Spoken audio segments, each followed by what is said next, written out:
Game MMORPG adalah salah satu genre game yang tergolong populer saat ini. Nah, BTW game MMORPG sekarang ini juga udah mantep-mantep. Dari grafik bahkan ada yang support Unreal Engine 5. Ada yang style anime bahkan ada yang bisa cuan. Menarik banget bukan? Gak hanya gameplay MMORPG biasa seperti grinding, bahkan menyelesaikan quest-quest yang ada, kalian juga bakal disuguhkan dengan beragam fitur unik lainnya. Nah, ini merupakan game-game MMORPG terbaru yang baru muncul dan bakal rilis. Bahkan sebagian besar udah ada tanggal rilisnya. Langsung aja, inilah 5 game MMORPG yang bakal hadir untuk Android. Penasaran dengan gamenya? Simak videonya. Blue Protocol Star Resonance. Oke, akhirnya ini game masuk tahap CBT dalam tanda kutip globalnya. Dan BTW ini game udah rilis versi CN-nya ya. Dan sekarang OTW tanda kutip global guys. Dan untuk tanggal rilisnya, mereka udah menetapkan ekspektasinya bakal hadir di pertengahan Oktober nanti. Yap, jangan terlalu berharap ada di Indonesia sih. Catat itu catat. Sebab ini dari publisher A Plus Japan yang memanage negara-negara seperti Amerika Serikat, Eropa, dan negara barat lainnya. Dan gimana nih nasib untuk Asia? Belum ada kabar guys. Makanya tadi globalnya dengan tanda kutip. Nah, bagi yang belum tahu, ini game MMORPG dengan desain karakter anime guys. Dan yap, ini dari Tencent. Oh ya, BTW untuk awal game, kalian bisa kustomisasi karakternya yang terusan ini bagus ya. Ini merupakan game MMORPG open world yang dimana kalian bisa jalan-jalan. Ini suasana kotanya. Gak hanya itu, pasalnya ini gak ada auto move, adanya auto battle sih. Ya, auto farming lah intinya. Dan bisa dibilang ini juga termasuk MMORPG kosmetik ya. Nah, untuk battlenya, ini game bagus banget dengan sistem hand slash MMORPG. Gak hanya itu, ada animasi ultimate walaupun ini MMORPG seriusan dan ditambah dengan efek skill yang juga bagus. Legend of Ymir. Setelah mendapatkan peringkat pertama dengan populariti tertinggi di pasar Korea dan top 1 penjualan di Google Play Store, akhirnya Legend of Ymir mengumumkan versi globalnya. Untuk tanggal pasti belum ada, tapi kemungkinan besar bakal hadir di akhir tahun ini guys. Nah, untuk pre-registrasinya udah dibuka sejak 19 Agustus kemarin ya.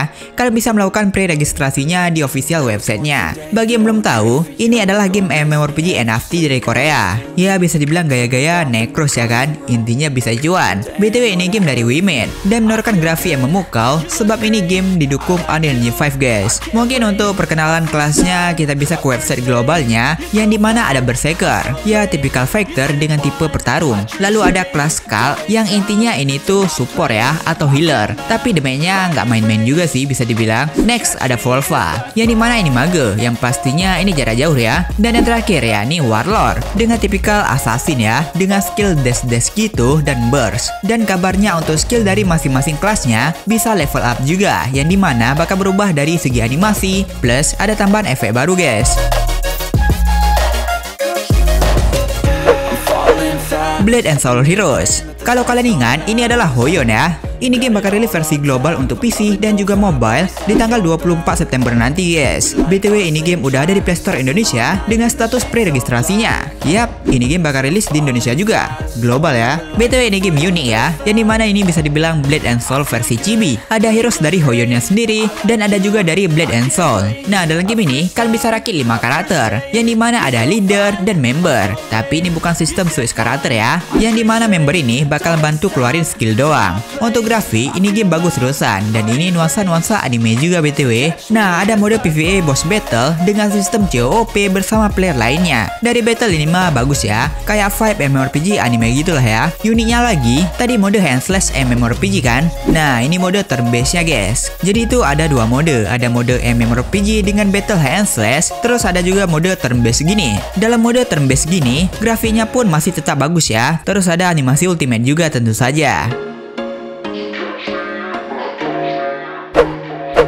Sword of Justice, salah satu game MMORPG lagi yang akan rilis dalam tanda kutip global. Tapi pas saya kuliah di official websitenya, ini adanya di NA dan EU. Dan di sini ekspektasinya bakal hadir di akhir Oktober ini guys. Ini game udah rilis 2 tahun yang lalu di CN. BTW ini adalah game MMORPG open world bergaya usia guys, yang dimana ini dari NetEasy. Nah, beberapa fitur unggulan yang ditawarkan, yakni ini MMORPG tanpa pay to win, plus NPC yang cerdas. Dan gak hanya itu, untuk skill karakternya kalian bisa combo-kombokan. Walau kalian kalian tank, kalian juga bisa memiliki skill healing dan lain sebagainya. Di awal game, pastinya kalian bisa pilih kelas plus dengan elemen kostumisasi yang detail. Nah, ini ada beberapa kelas ya. Ada Celeste, yang dimana ini elemen es, api, sama angin doang. Terus ada Nightwaker, ini semacam assassin gitu ya.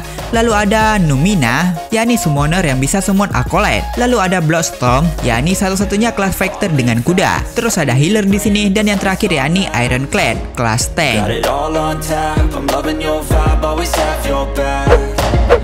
Ragnarok Online 3. Yap, Ragnarok. Banyak banget game Ragnarok sekarang ini muncul. Tapi satu hal guys yang perlu kalian tahu, ini adalah versi official lanjutan dari Ragnarok Online 1. Intinya ini sequel officialnya, bukan kayak game Ragnarok yang bersebaran di Play Store atau dimanapun. Mereka hanya membeli lisensi dari Ragnarok aja. Dan yes, ini game juga support bahasa Indonesia bagi kalian pecinta Ragnarok sejati. Ini webnya udah bahasa Indonesia. Untuk rilisnya belum tahu ya. Perkiraan sih di tahun 2026 rilis secara global. Plus kemungkinan besar bakal cross platform. Nah, dari trailernya terlihat jelas ini game menawarkan gameplay Ragnarok Online pertamanya, tapi dipoles sedemikian rupa dari grafik bahkan UI. Seriusan ini grafiknya eye-catching banget sih, walau ini 2,5 dimensi. Dan ini ada orang jualan juga dah, yang merupakan fitur penting dari Ragnarok. Ada 10 player dalam dungeon, yang dimana ini tentu saja COP multiplayer ya. Terus di sini ada juga guild versus guild. Terusan untuk yang pengen nostalgia bisa nungguin ini game. Apalagi di Indonesia nama Ragnarok tuh udah terkenal banget ya.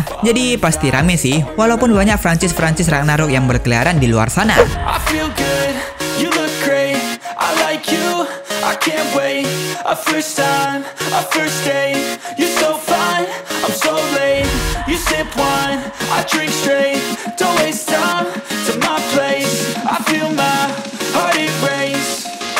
Catch me if I